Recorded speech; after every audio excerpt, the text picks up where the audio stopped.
Ang Vishnu Society sa ilalim ng motto na, ang hindi mo alam, hindi mo makikilala, ginawa ko ang video na ito. Mula sa aking mga karanasan, nalaman ko na maraming tao ang hindi lubos na nauunawaan kung ano ang Vishnu Society. Madalas itong inihahambing sa isang simbahan, isang kulto, o isang grupo ng mga aktivista.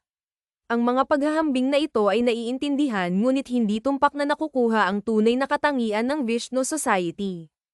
Ito ay isang ugali ng tao na ihambing ang mga hindi pamilyar na bagay sa kung ano ang alam na natin. Nakakatulong ito sa amin na maglagay ng bagong impormasyon ngunit maaari ring humantong sa mga hindi pagkakaunawaan. Sa makatuwid, sinubukan kong magbigay ng malinaw at komprehensibong larawan ng Vishnu Society upang ikaw mismo ang makapagpasya kung ito ay para sa iyo. Ang isang kapaki-pakinabang na paraan upang maunawaan ang Vishnu Society ay sa pamamagitan ng paghahambing nito sa kung paano ang lipunan noon sa Netherlands. Isipin ang mga kwento mula sa iyong mga lolo at lola, laging bukas ang mga pinto, may malakas na pakiramdam ng komunidad, inalagaan ng mga tao ang isa't isa, ibinahagi kung ano ang mayroon sila, at tumulong kung saan nila ginagawa. Madalas itong nangyari nang hindi inaasahan ang agarang pagbabayad ngunit may tahimik na katiyakan na kung sakaling kailanganin mo ang tulong, nandyan ito para sa iyo. Ang pakiramdam ng komunidad at pag-aalaga sa isa't isa ay nasa puso ng Vishnu Society. Nakipag-ugnayan kami sa isa't isa sa pamamagitan ng pangakong aalagaan at susuportahan ang isa't isa. Ang pangakong ito ay hindi isang walang laman, ito ay isang pundasyon kung saan tayo nagtatatag ng ating mga relasyon. Namumuhunan kami ng oras at lakas sa pagsuporta sa isa't isa, at ang kasiyahang nakukuha natin mula sa pakikipagtulungan ito ay makabuluhan. Ang kaligtasan at tiwala na nagmumula sa pangakong ito ay napakahalaga.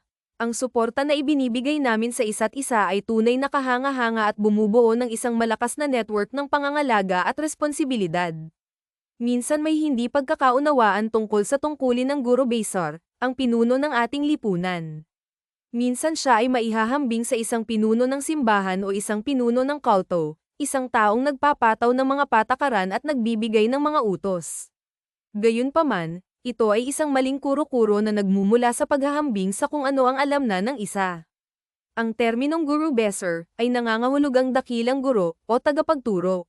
Ang Guru Besar ay hindi nagpapataw ng mga tuntunin o batas ngunit inaasahan na kung ikaw ay sasali sa lipunan, inuuna mo ang sangkatauhan at katapatan sa iyong buhay.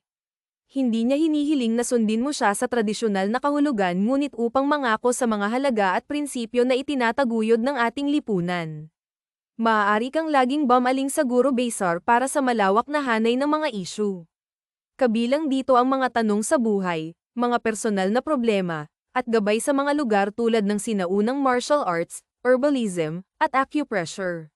Ngunit ang papel ng Guru Besar ay higit pa sa pagtuturo, nagbibigay din siya ng praktikal na suporta kapag nahihirapan ka sa mga paghihirap, tulad ng mga problema sa pananalapi.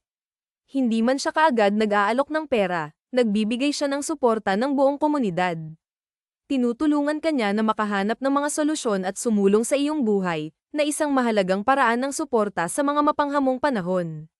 Ang Guru Besar ay nagsisilbing rin bilang isang sounding board at namumuno sa pamamagitan ng halimbawa, pamumuhay ng isang simpleng buhay at pagiging handa na gamitin ang kanyang sariling mga mapagkukunan upang makatulong sa iba kung ito ay gumawa ng isang pagbabago.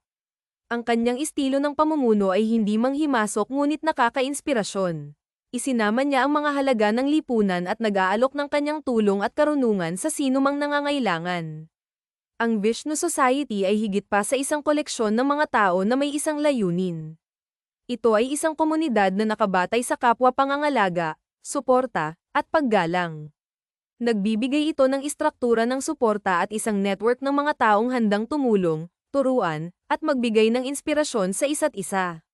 Sa makatuwid, napakahalaga sa akin na mayroon kang ganap at malinaw na pag-unawa sa kung ano ang kinapapalooban ng Vishnu Society.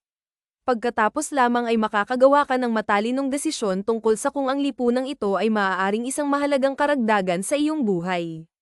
Hinihikayat ko kayong mag-explore pa, magtanong, at tuklasin kung ang aming mga pinahahalagahan at prinsipyo ay umaayon sa sarili mong pananaw at layunin. Sa